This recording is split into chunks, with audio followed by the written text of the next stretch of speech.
The night I really had to deal with fear, and what I was consciously getting into was the night the 16th Street Baptist Church was bombed. The 4 little girls were killed.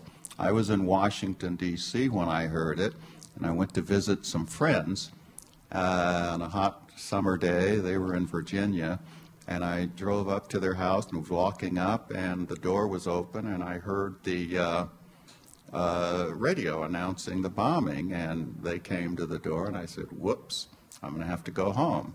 I turned around, I drove back to D.C., and when I got there, there was a military vehicle saying, Burke Marshall wants you to go to Birmingham. So I grabbed some clothes, threw them in. I flew to Birmingham. By the time I got there, it was getting on into the evening early. It was still light outside. I got a briefing at the FBI headquarters, and they asked me to make contact with Martin Luther King and the black community and try to orchestrate things and keep the peace. So I got in a car, and by then it was dark, and people were shooting at each other on the streets. Blacks were shooting at whites, and I remember very consciously saying, this is crazy. And at this time, I was in the white community, and it was getting dark. I kept the lights off and hoped no one would shoot me and that I could get out of the white community as a black driver safely. And even remember sort of fantasizing what it would be like to have a bullet come through the windshield.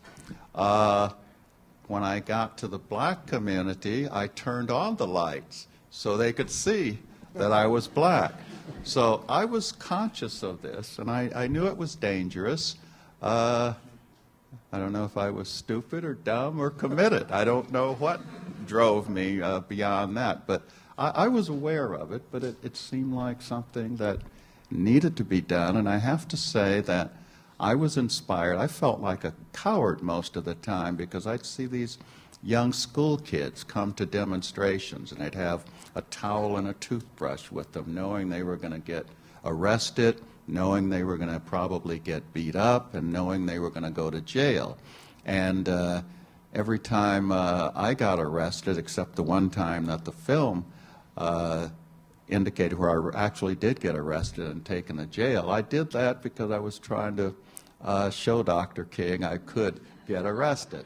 But every other time I'd whip out my ID, and I felt like I had to show some bravery because Dr. King and Andy Young and the locals, I just admired their bravery and what they went through so much.